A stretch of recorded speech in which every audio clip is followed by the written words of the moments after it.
dan selamat bergabung Mbak Titi Kartitiani dan Mas Yuda Yudhistira. Mbak Titi Kartitiani selaku jurnalis dan juga Mas Yuda Yudhistira selaku fotografer dari Papua. Halo, selamat malam Mas Yuda dan Mbak Titi. Halo, selamat malam. Selamat malam, Kak Muti. Oke, baiklah. Kita berbincang-bincang hangat saja ya Mbak Titi dan Mas Yuda malam hari ini. Ya, Kak Muti. Perkenalkan diri terlebih dahulu. Aku Muti Retno, selaku mahasiswi dari Prodi Jurnalistik Angkatan 2019. Dan proyek kali ini untuk mewawancara Mbak Titi Kartitiani dan Mas Yuda Yudhistira yang sudah pernah meliput anggrek cantik-cantik dan memukau di Papua Barat. Oke. Halo Mbak Mas, sehat semua kabarnya? Alhamdulillah, baik. Alhamdulillah sehat. Oke, baiklah. Sebelumnya kita sudah berbincang-bincang juga sebelumnya briefing tadi. Nah, kali ini kita akan masuk ke segmen 1 mengenai nantinya akan ada beberapa pertanyaan-pertanyaan yang sudah disiapkan oleh tim kami kepada Mbak Titi Kartitiani dan Mas Yuda Yudhistira. Boleh bergantian untuk menjawabnya, nanti aku bantu untuk menjadi guidance-nya. Oke, sudah siap Mbak Titi dan Mas Yuda? Ya, siap. Ya, oke. Baiklah. Oke. Kita masuk di pertanyaan pertama. Ini aku ingin mengulik latar belakang dari proyek Mbak Titi Kartitiani dan Mas Yuda Yudhistira yang sudah publish di Pulitzer Center sebelumnya. Oke, sebelumnya nih Mbak, aku mau tahu siapa sih yang mengusulkan ide ini pertama kali?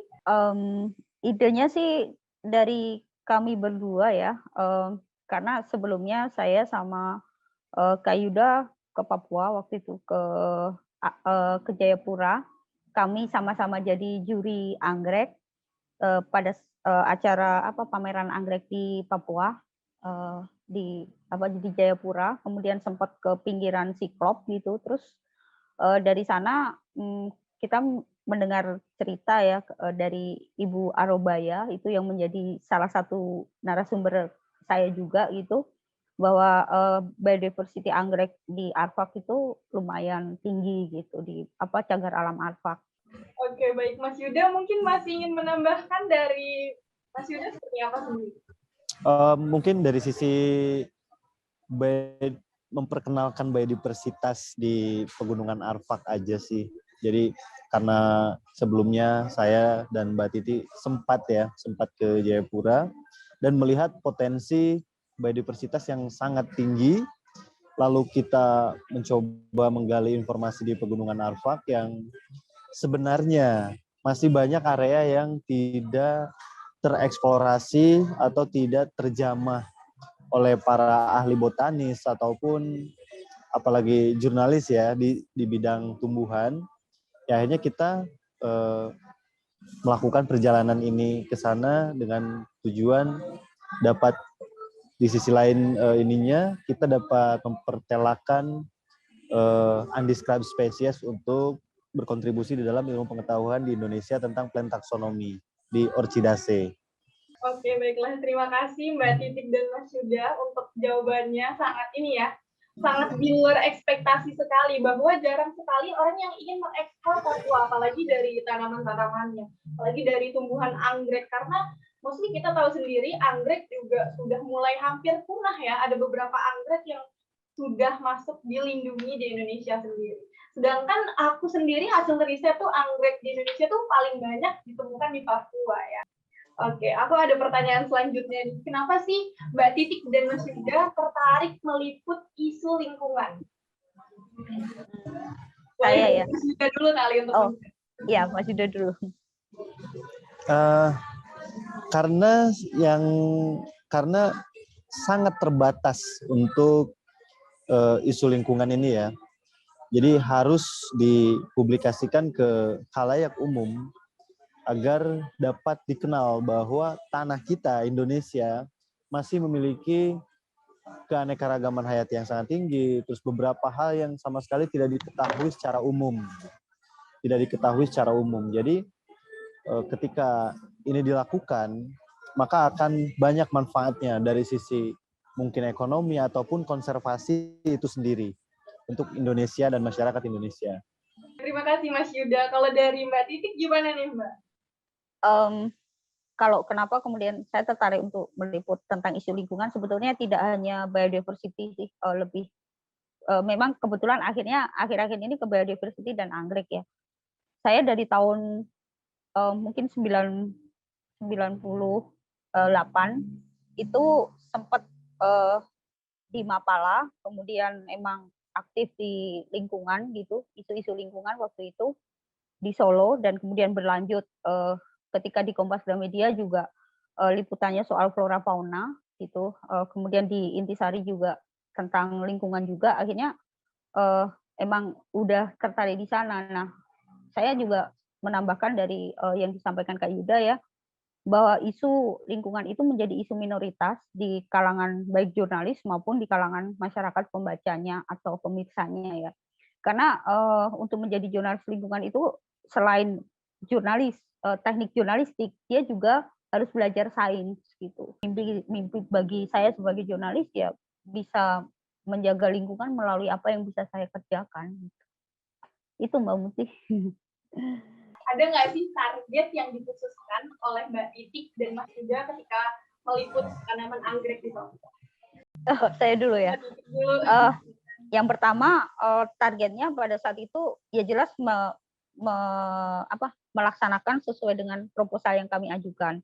Proposalnya adalah artikel tersebut publish di National Geographic, dan tadinya hanya National Geographic online sih, tapi kemudian oleh National Geographic ditarik ke cetak, dan itu ACC ke Washington juga gitu. Nah, targetnya hanya itu tadinya. Kemudian ada pameran foto juga, terus ada publikasi 2 lagi di media online.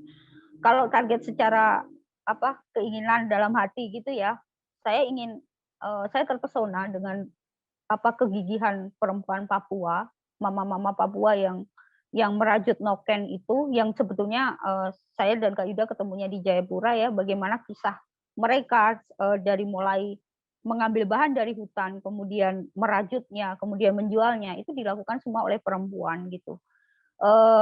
Saya tertarik dengan isu perempuan, kemudian yang terkait dengan isu lingkungan, dan ketergantungan perempuan Papua terhadap hutan hujan Indonesia itu sangat tinggi, terutama hutan hujan Papua gitu. Makanya saya ingin menuliskan dengan bahasa yang dimengerti oleh banyak orang, sehingga selain informasi tersampaikan, kemudian ada awareness juga gitu. Nah, kenapa kemudian kami bekerja sama, seperti yang saya bilang tadi, Kak Yuda tidak hanya sekedar fotografer gitu, tapi dia lebih ke taksonom ya. Jadi ketika kita nanti masuk hutan, apa yang tidak saya lihat, Kak Yuda bisa lihat, khususnya untuk biodiversity gitu. Makanya kami jalan. Harapan saya sih pada saat itu, selain publikasi di National Geographic, Kak Yuda juga bisa menulis jurnal gitu. Seperti itu, Kak Muti. Oke, baiklah. Ternyata dari Mbak Titik sendiri seperti itu ya, di satu sisi. Kalau dari Mas Yuda sebagai taksonomnya nih di sana dan juga memotret nih, ada nggak sih target yang dikhususkan? Targetnya ya adalah menemukan spesies-spesies yang belum dipertelakan untuk ilmu pengetahuan di Indonesia. Jadi di sisi lain tadi target yang disampaikan oleh Mbak Titik, yaitu adalah target dari sisi satu mungkin biodiversitas ya, dalam mempertelakan di plan taksonomi. Kedua dari sisi konservasi, agar masyarakat termasuk nggak cuma khusus, termasuk masyarakat umum, agar lebih aware. Mbak Titik dan Mas Yuda mengangkat sisi positif dari Papua juga ya, karena memang beberapa waktu lalu juga Papua itu hype-nya dengan isu-isu konflik yang di sana, mostly itu juga masih sulit untuk diredakan ya Mbak ya. Oke, baiklah. Kali ini aku ingin bertanya untuk Mas Yuda. Tadi yang sebelumnya juga aku udah di free interview bertanya, Mas Yuda ini benar nggak sih seorang fotografer taksonom? Ternyata benar seorang fotografer taksonom. Jadi aku punya pertanyaan nih, Mas Yuda boleh dong diceritakan gitu, bagaimana sih bisa turun menjadi seorang fotografer tanaman gitu? Ceritanya gimana tuh Mas? Boleh dibagi ke kita?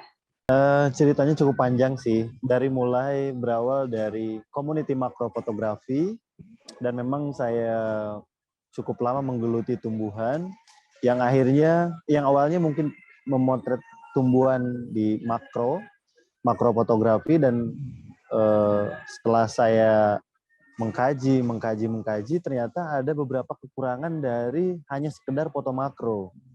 Jadi untuk memahami literasi tumbuhan, memahami protolog di tumbuhan itu sendiri, ternyata butuh detail foto makroskopik, tetapi keseluruhan detail morfologi atau bagian-bagian yang ada pada bunga, struktur bunga gitu. Karena akan berguna atau berfungsi sebagai determinasi tumbuhan, identifikasi, atau secara umum cara mengenal tumbuhan lebih spesifik gitu. Yang akhirnya ketika saya coba terjun ke situ, oh ternyata butuh banyak studi ya. Bagaimana kita belajar di sains itu sendiri, bagaimana kita belajar di biologi itu sendiri. Yang hanya dengan step by step membawa saya untuk belajar bagaimana caranya mempertelakan di dalam fotografi tumbuhan dengan morfologinya menjadi sebuah karya seni foto ya. Karena menarik dilihat, oh ini ada bagian ininya. Dan itu kita bisa share di umum dan termasuk di bidang saintifik atau jurnalis botani itu sendiri. Ceritanya ke situ yang akhirnya saya fokus sambil learning by doing juga, dan sampai sekarang, dan karena ada hobi dari dulu ya suka juga gitu. Oke, berawal dari hobi juga diiringi terus belajar juga ya Mas, berarti tetap melatih diri juga ya biar mendapatkan hasil-hasil yang maksimal ketika memotret menjadi seorang fotografer taksonom. Pekerjaan menjadi fotografer taksonom sendiri itu masih minim banget ya Mas. For the first, untuk saya sendiri ini baru pertama kali mendengar fotografer taksonom. Kenapa sih Mas memilih profesi itu?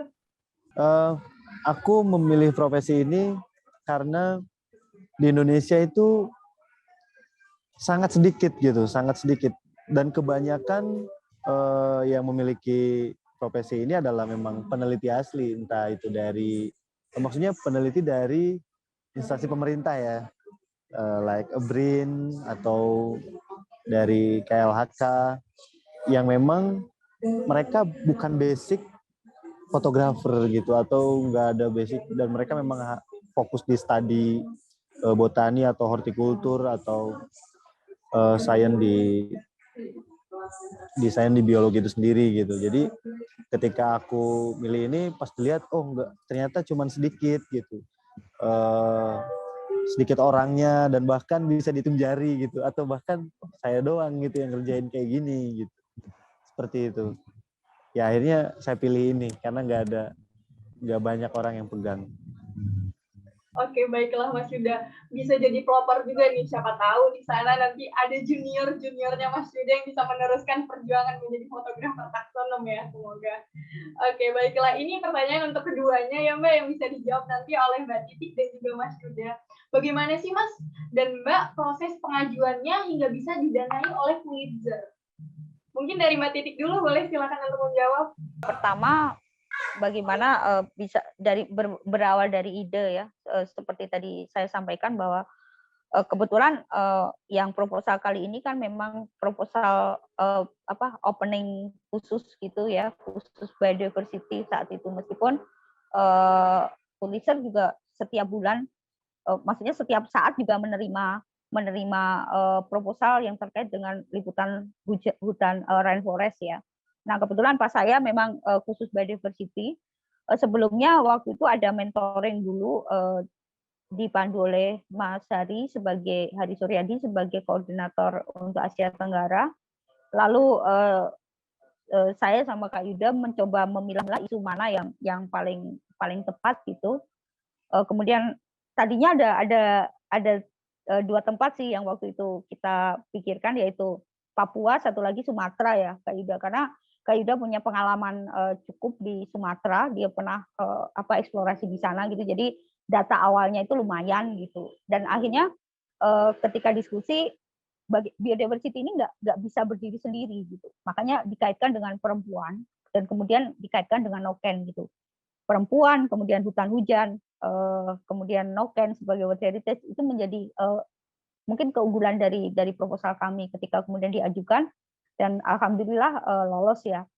Permasalahannya saat itu adalah Mas Hari harus menjelaskan kepada board bahwa kenapa liputan ini sangat mahal gitu. Mungkin dengan dana yang kami dapat untuk Papua itu biasanya senilai liputan kolaborasi gitu. Udah mungkin 2 negara gitu. Akhirnya dijelaskan bahwa liputan Papua itu memang tinggi karena biaya transportasi itu tinggi gitu. Nah, selebihnya adalah selain karena tinggi itu juga wartawan jarang ada yang ke sana ya karena mahal itu juga karena keterbatasan sumber daya gitu, sumber daya manusianya juga. Akhirnya ya itu. Kemudian akhirnya lolos sih. Itu kemudian ceritanya. Oke, ternyata keren banget ya, Mbak Titik sudah menyiapkan untuk branding bahkan sampai karena dananya juga cukup pricey ya. Kali ini aku mau nanya nih untuk Mas Yuda dan Mbak Titik, ada nggak sih tips-tips ketika meliput di hutan itu kan ada banyak banget beberapa kendala. Gimana cara Mas Yuda dan Mbak Titik untuk mengatasi hal-hal tersebut? Boleh dari Mas Yuda dulu? Oke. Karena area yang kita datangi di Pegunungan Arfak itu area yang terkena dampak misioneris ya dari OPM atau KKB, Operasi Papua Merdeka, yang dimana secara langsung ya, ketika ada orang asing masuk itu akan dicurigai, dan tips and tricksnya itu adalah kita melakukan tradisi adat dengan mendatangi kepala suku, dengan membawa souvenir atau kayak bukan upeti ya, tapi kayak persembahan untuk bahwa kita menghargai kepala suku, dan akhirnya kita mendapatkan dukungan atau penjagaan dari suku yang dimana kita datangi tempat itu. Jadi akan terhindar dari ancaman lah ya, lebih ke ancaman separatisme yang kita takutkan itu datang di luar dugaan atau di luar pemikiran. Jadi alangkah baiknya tipsnya adalah dengan mendatangi orang-orang yang berpengaruh di masing-masing tempat, karena juga masing-masing tempat di Papua itu berbeda, kepala suku itu udah berbeda wilayah, beda tanahnya. Jadi kita tuh nggak boleh sembarangan masuk ke hutan sebelah sini terus seberang jalan masuk lagi sini, itu udah beda wilayah, beda kekuasaan. Jadi kita disarankan untuk izin dulu atau mencari orang atau kepala suku yang memegang wilayah ini gitu. Itu untuk keamanan agar eksplorasinya lancar lah, ini tidak deg-degan atau apa. Dan bahkan sempat disangka penambang emas liar atau disangkanya lagi survei untuk menambang emas, karena di sana banyak sekali penambang atau pendulang emas secara tradisional gitu. Jadi kita juga nggak ingin bentrok dengan hal-hal seperti itu. Begitu, Mbak. Oke, baiklah. Ternyata memang karena udah stereotipnya kali ya, Mas. Sebelum-sebelumnya orang-orang meliput itu dianggap penambang-penambang liar, yang mungkin masyarakat di sana juga sudah mungkin punya perasaan takut atau trauma ya ketika orang baru datang. Makanya lebih bagus lagi untuk mendekati orang-orang sekitar terlebih dahulu, biar nanti juga peliputannya bisa aman. Nah, kalau dari Mbak Titik sebagai jurnalis, tips and triknya apa nih, Mbak, ketika meliput di hutan Papua? Pertama, kita lokasinya itu kan ada 2 ya, di hutan sama di masyarakat. Kalau di masyarakat tadi seperti Kak Yuda bilang, memang kita permisi ke kepala suku atau orang-orang yang berperan, yang istilahnya punya pengaruh di situ gitu. Lalu yang kedua, jangan intimidatif ya. Kamera kita itu cukup intimidatif kalau dilihat dari orang yang tidak biasa diliput. Jadi kita berusaha untuk kalau misalnya mau memotret orang ya istilahnya ice breaking dulu gitu, sampai apalagi pakai tele yang gede gitu ya, itu berusaha jangan sampai kelihatan lah itu.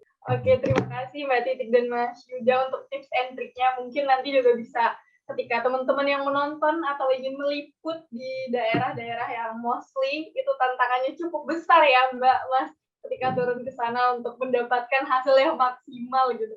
Karena aku juga melihat beberapa pameran-pameran foto di karya tulisnya Mbak Titik dan hasil fotografernya Mas Yuda itu hasil-hasilnya kayak bukan tangan manusia yang berangkat ke sana. Wow. Bener-bener apa ya, tahu banget dengan hasilnya gitu. Nah, sebelum berangkat ke sana dan udah dapet tips and triknya juga, sebelumnya pasti melakukan riset. Kalau boleh tahu nih Mbak Titik dan Mas Yuda, riset apa aja sih yang sudah dilakukan oleh Mbak Titik dan Mas Yuda sebelum berangkat ke Papua? Boleh dari Mbak Titik dulu deh. Kalau saya sih risetnya adalah tentang Noken sih ya, Noken, kemudian tentang masyarakat Papua, karena saya fokusnya adalah perempuan, kemudian bahan untuk Noken, proses, ya hal-hal itu sih ke human-nya. Kemudian beberapa spesies, kalau saya kan waktu itu nulisnya memang spesies untuk anggrek yang digunakan untuk bahan Noken itu kan hanya 2, yaitu Dendrobium regale dan centrale ya, Dendrobium centrale, ada 2 itu. Ya itu yang saya baca. Kalau risetnya Kak Yuda lebih banyak lagi, mungkin dia bisa cerita bagaimana dia riset soal biodiversity-nya gitu.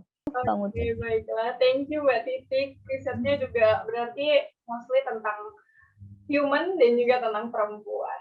Oke, kalau dari Mas Yuda sendiri, risetnya tentang apa nih Mas? Boleh dibagi ke kita? Oke, kalau saya pribadi sih lebih melihat ke keanekaragaman hayati di sisi anggrek, 1, 2 mungkin dari sisi konservasinya, 3 dari sisi ekologi yang mostly memang berbeda ya dengan Jawa, dengan Sumatera. Jadi ini menarik gitu, ketika ekologinya sendiri terpertelakan, maka ini akan jadi sumber wawasan baru untuk khalayak umum yang Papua itu seperti apa sih?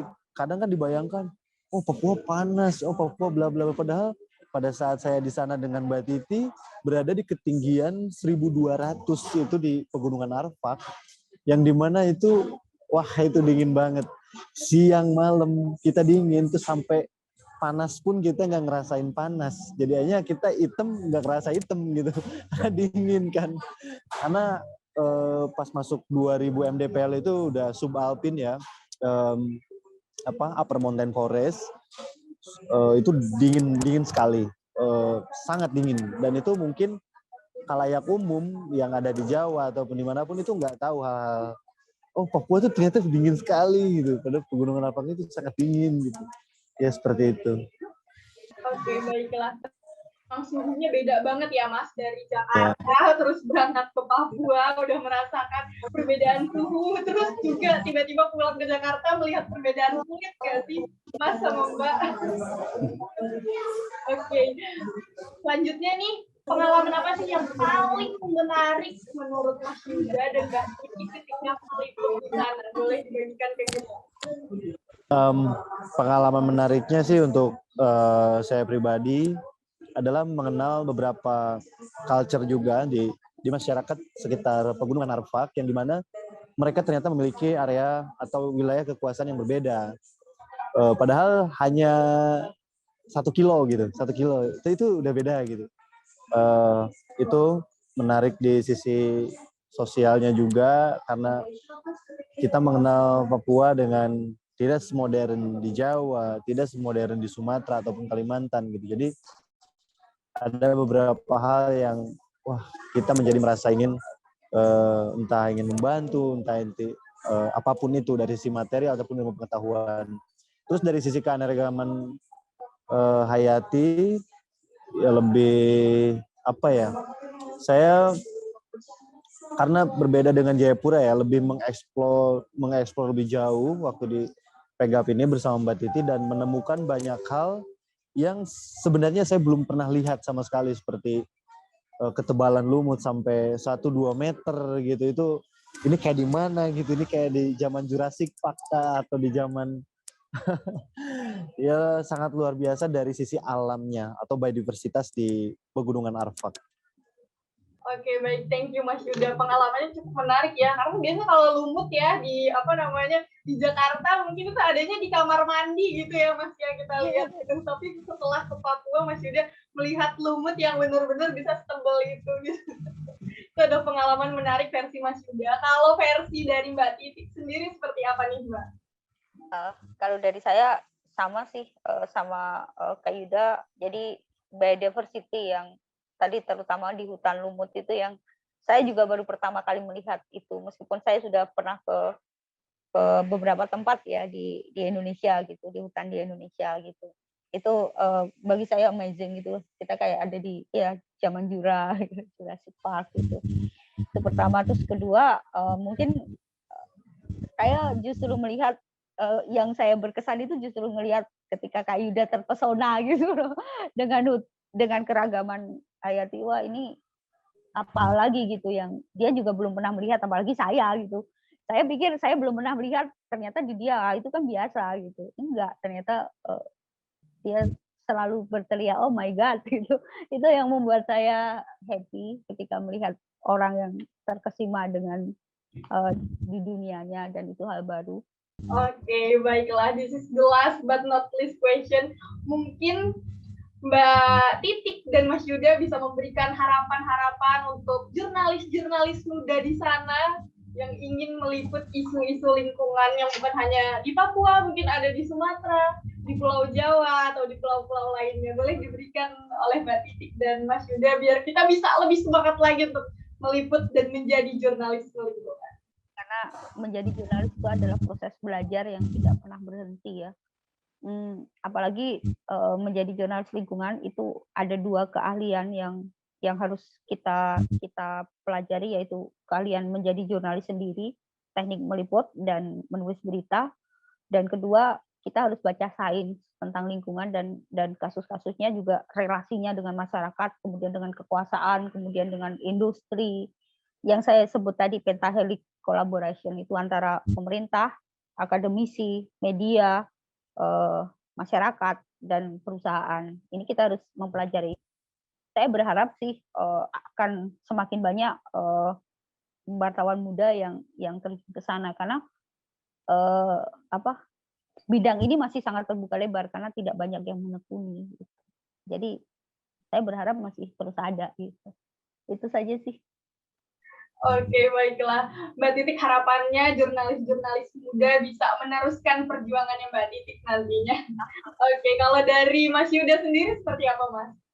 Ya, harapannya sih agar peneliti ya ketika berkolaborasi dengan jurnalis itu sangat terbantu dalam sisi publikasi secara khalayak umum atau disampaikan di media-media umum yang akhirnya membawa masyarakat Indonesia mengetahui hal-hal yang sebenarnya hal-hal yang khusus gitu loh. Ketika si biodiversitas itu hanya dipertelakan di dunia saintis atau tidak dikenal oleh masyarakat mungkin di perkampungan atau bukan saintifik atau bukan peneliti, tapi ketika adanya kolaborasi ini tersampaikan ke masyarakat yang bukan ada di dunia itu. Jadi mereka pun tahu gitu, oh ternyata Indonesia punya ini, oh ternyata Indonesia punya ini, oh ternyata Indonesia begini. Padahal mereka bukan saintis lah misalnya seperti itu. Dan itu sangat-sangat membantu sekali untuk perkembangan knowledge untuk masyarakat Indonesia itu sendiri.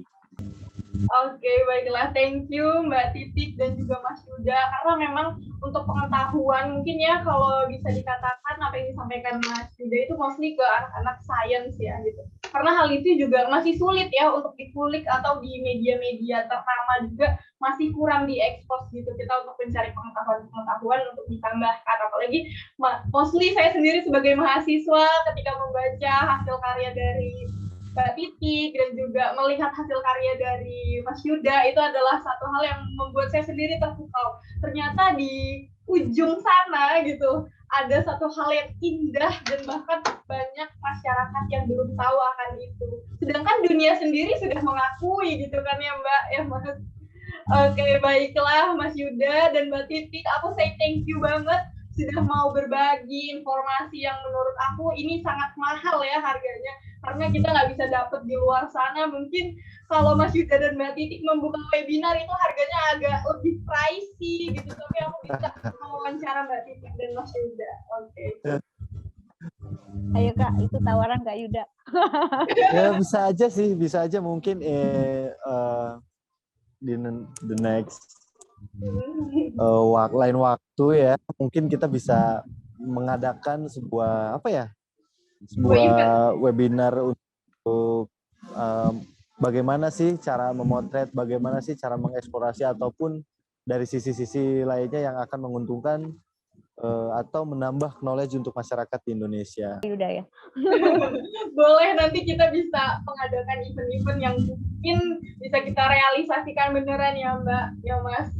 Semoga kita bisa bertemu secara real ya, mungkin nantinya mungkin ada event kita dan Mbak di Jakarta. Semoga bisa bertemu dan silaturahmi kita tidak hanya selesai sampai hari ini aja. For the next kita bisa ketemu lagi di live itu. Oke, terima kasih atas waktunya. Selamat kembali ke aktivitasnya dan beristirahat. Salam buat keluarganya ya Mbak Titik dan Mas Yuda. Ya, terima kasih kembali.